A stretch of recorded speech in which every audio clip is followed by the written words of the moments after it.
کہتے ہیں جی علی علیہ السلام کے دور میں فتوحات نہیں ہوئی. بھئی یہ جتنی بھی فتوحات ہو رہی ہیں یہ علی کا صدقہ ہی تو ہو رہی ہیں. اگر علی نہ ہوتے تو بدر میں فتح کیسے ہوتی, احد میں کیسے ہوتی, خیبر میں کیسے ہوتی, خندق میں کیسے ہوتی؟ کون ہے جو میرے علی علیہ السلام کی ہمسری کر سکے, ان کی برابری کا دعویٰ کر سکے؟ تو کوئی بھی کائنات میں ایسا نہیں ہے. کون تھا جو فتح بدر کا باعث بنا؟ تو پھر پکار کے کہنا پڑے گا وہ میرے علی تھے. بکھلا کے مسلم فوج اپنے قدم ثابت نہ رکھ سکے. ایک ایسا بندہ تھا جو اس وقت بھی کتنے کفار کے سامنے میرے نبی پاک کی حفاظت کے لیے یوں طواف کر رہا تھا میرے نبی پاک کی ذات کا جس طرح حاجی کعبہ کا طواف کرتا. اور وہ کون تھے؟ مولا کائنات مولا علی علیہ السلام تھے. لیکن فتح خیبر کی ان کے مقدر میں نہیں تھی, وہ علی کے مقدر میں تھی.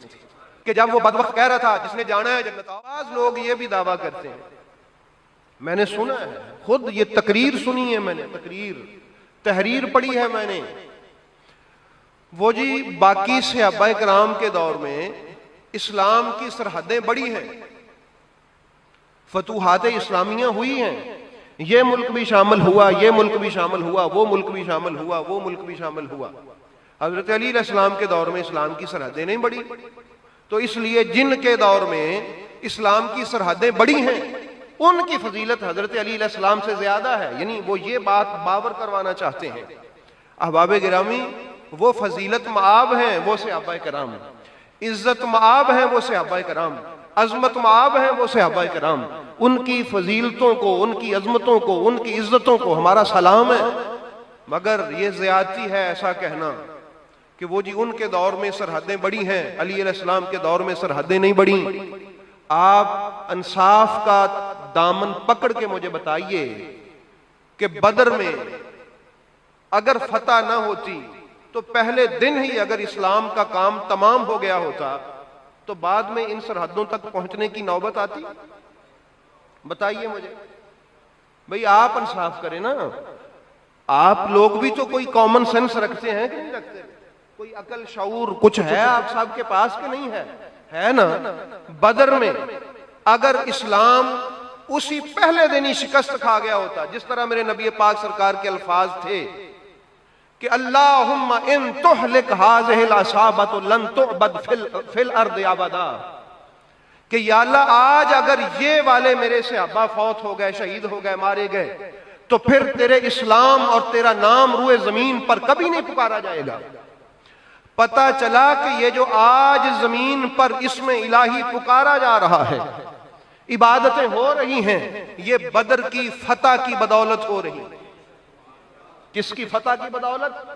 اب اٹھائیے اسلامی تاریخ اور اسلامی کتب کو اور احادیث کی کھنگال ڈالیے, کون تھا جو فتح بدر کا باعث بنا؟ تو پھر پکار کے کہنا پڑے گا وہ میرے علی تھے. اور اس کے بعد دوسری جنگ ہوئی احد کی.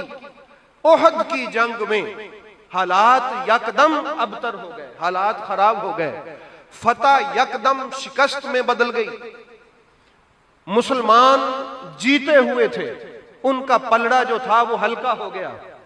اور پھر ہوا کیا کہ جس درے پر نبی کریم علیہ الصلوۃ والسلام نے صحابہ کرام کو کھڑے ہونے کا کہا تھا, وہ اس وقت مسلم اپنی فتح کو یقین کر کے کہ فتح ہو چکی ہے اب کچھ نہیں ہونے والا, ان سے نبی کریم علیہ الصلوۃ والسلام کی یہ بات ان کے ذہنوں سے نکل گئی کہ ہمیں کھڑے ہونے کا کہا تھا. بہرحال جو بھی ہوا, انہوں نے جب وہ جگہ چھوڑ دی تو کفار نے جب پیچھے سے حملہ کیا,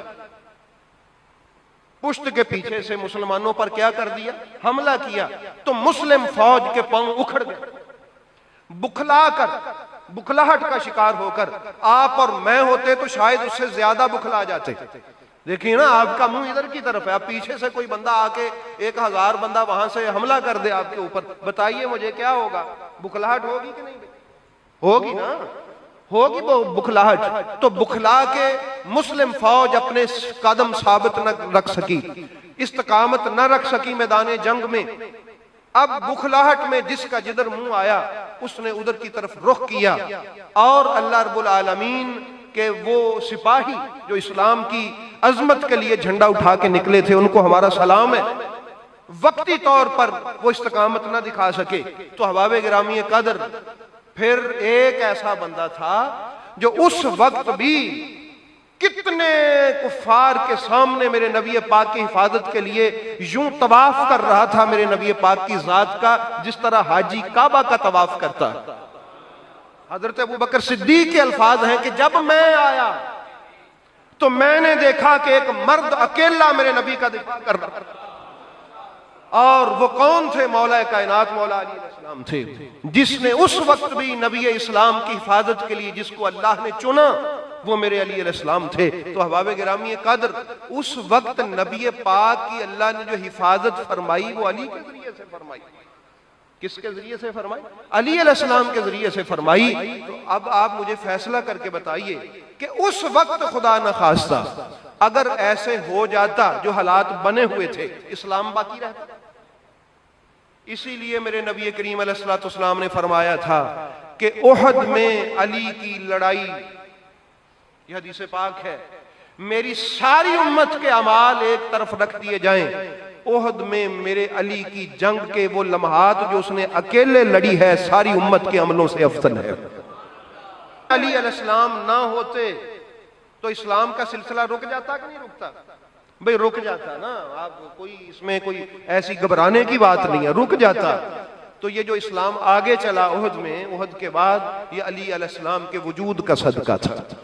پھر کوئی ایک جنگ ہوئی، خیبر میں تو ایسا سلسلہ تھا کہ صحابہ کرام رضوان اللہ تعالی علیہ مجمعین نے بڑی جانفشانی سے، بڑی کوشش سے، بڑی تگ و دو سے اسلام کا پرچم سر بلند کرنے کے لیے بار بار حملے کیے، لیکن ان کے مقدر میں جانا ضرور تھا، حملہ کرنے کی عظمت ضرور تھی، اور اسلام کی خاطر پرچم لے کے نکلنے کی سربلندی ان کے مقدر میں ضرور تھی، لیکن فتح خیبر کی ان کے مقدر میں نہیں تھی، وہ علی کے مقدر میں تھی۔ کہ جب وہ مذاق اڑانے لگے، اتنے دن گزر گئے کہ جب ان کو یقین ہو گیا کہ اب نہیں مسلمانوں کو فتح ہونے والی، تب میرے نبی پاک نے فرمایا تھا کہ کل لأعطین الرایۃ غدا رجلا کرارا غیر فرار یفتح اللہ تعالی علی یدیہ یحب اللہ ورسولہ ویحبہ اللہ ورسولہ۔ ایسے مرد میدان کو کل جھنڈا پکڑا کے بھیجوں گا جو کھڑا ہونے والا ہے، جو واپس لوٹ کے آنے والا نہیں ہے، جو بار بار پلٹ پلٹ کے حملے کرے گا، کرارن جو کبھی بھی غیر فرار ہے، جو واپس نہیں آئے گا، اللہ اس کے ہاتھ پہ کل کو فتح عطا فرمائے گا، اور وہ اللہ اور اس کے رسول کا محبوب ہے، اور اللہ اور اس کا رسول اس کے محبوب ہے۔ تو احباب گرامی آپ انصاف سے بتائیے کہ اگر خیبر میں بھی بات رک جاتی تو یہ اسلام کو ترقی ہوتی؟ تو یہ کون ہے جو بار بار اسلام کی ترقی کا باعث بن رہا ہے؟ اور پھر آپ چلے جائیں غزوہ خندق میں کہ جب وہ بدبخت کہہ رہا تھا جس نے جانا ہے جنت آؤ، اے مسلمان سپاہی ہو، جس نے جانا ہے جنت میں آؤ، آؤ جس کو جنت میں جانے کا شوق ہے بھیجوں اس کو، اے محمد اگر تیری فوج میں کوئی مرد ہے تو نکال اس کو۔ تو سب مسلمان سپاہی اس کے روب و دبدبے کی وجہ سے پریشان تھے، تو تب کس نے میدان میں قدم رکھ کے کہا تھا آنا لہا یا رسول اللہ، آنا لہو یا رسول اللہ، یا رسول اللہ۔ میں اس کو جواب دیتا ہوں اس بات کا، خدا نخواستہ اگر وہاں علی نہ ہوتے تو جنگ کا منظر کیا ہوتا؟ بالکل الٹ ہوتا اس کے منظر، اسلام کی صورت کیا ہوتی؟ تو یہ علی ہی تھے کہ جنہوں نے یہ ساری اسلام کی ترقی پال پال کے صحابہ کی گود میں رکھ دی کہ یہ لو میں نے اور میرے نبی نے تمہیں عطا کر دی ہے، اب اس کو بڑھاتے چلے جاؤ۔ اللہ یا رسول اللہ۔ بھئی مسئلہ سمجھ آ گیا ہے نا؟ کہتے ہیں جی علی علیہ السلام کے دور میں فتوحات نہیں ہوئی، بھئی یہ جتنی بھی فتوحات ہو رہی ہیں یہ علی کا صدقہ ہی تو ہو رہی ہیں۔ اگر علی نہ ہوتے تو بدر میں فتح کیسے ہوتی، احد میں کیسے ہوتی، خیبر میں کیسے ہوتی، خندق میں کیسے ہوتی، اور جنگوں میں کیسے ہوتی؟ یہ علی علیہ السلام ہی تھے جن کی بدولت یہ فتوحات ہوئی ہیں۔